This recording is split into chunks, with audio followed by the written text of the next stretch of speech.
আজকে আমার রেসিপি হলো রুই মাছের আলু দিয়ে সজনে ডাঁটা দিয়ে অল্প তেলে অল্প মশলায় পাতলা ঝোল। আমার এই যে 6 পিস মাছ, দেখো রুই মাছ ভালো করে লাল লাল করে ভেজে নিয়েছি। এবার আমি এর মধ্যে দিয়ে দিচ্ছি, এই তেলটার মধ্যে দিয়ে দিচ্ছি আলু।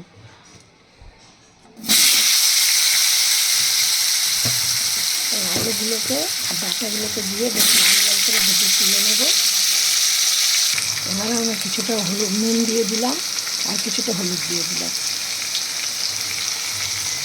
মাছ যেহেতু কম, সেটা আলুও কিন্তু কম দিয়েছি।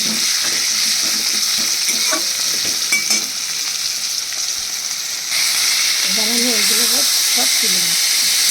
এবার লাল লাল করে ভাজা হয়ে যাচ্ছে। একদম এখন একটুখানি একদম অল্প তেল দেবো, যাতে ফোড়নটা দেওয়ার মতো। দেখেছ?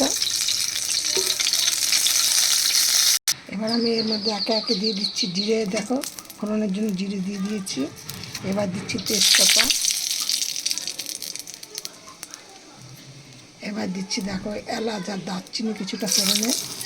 এবার এইটা যখন একটু ভাজা ভাজা হয়ে আসবে, গন্ধটা বেশ ভালো বেরোবে, তখন আমি দিয়ে দিচ্ছি এই দেখো মশলা। এইখানে আমার আদা, জিরে আর লঙ্কা বাটা। এখানে আমি দিয়ে দিচ্ছি 1 চামচ হলুদ গুঁড়ো,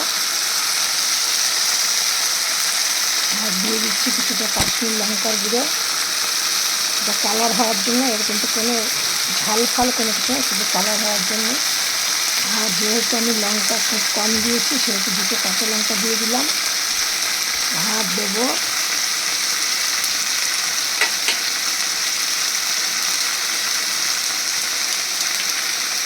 একটা টমেটো কুচি।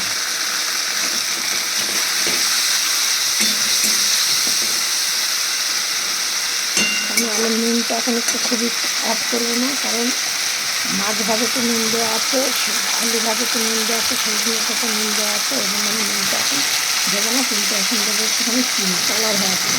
এবার তোমাদের একটা গোপন টিপ বলছি, যেটা হলো মাছের ঝোলে, যে কোনো মাছের ঝোলে যদি একটুখানি করে চিনি দিয়ে দাও, তাহলে কিন্তু তোমরা বুঝবে। যদি মাছে অনেক সময় অনেক মাছে একটু গন্ধ দিলে, সেই গন্ধটা কিন্তু তাহলে আর বেরোবে না, একটা আস্তে আস্তে গন্ধ বেরোয়।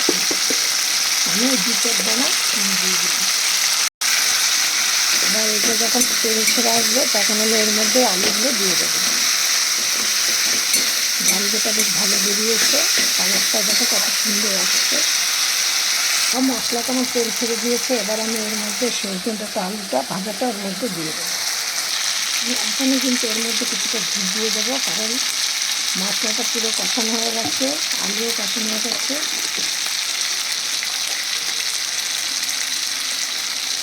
আর আমি এই দেখো, আমি কিন্তু যখনই কোনো তরকারি করি, জল কিন্তু ভালো করে গরম করে সেই জলটা দিই, কারণ সেই জলটা দিলে তরকারির স্বাদও ভালো হয়। আর তোমার তরকারি যদি কিছুটা থেকেও যায়, কিন্তু কোনো সময় নষ্ট হয় না। এবার দেখো, আমি এই জলটাকে গ্যাসটাকে অফ করে দিলাম। এবার এই জলটাকে আমি এর মধ্যে দিয়ে দেবো।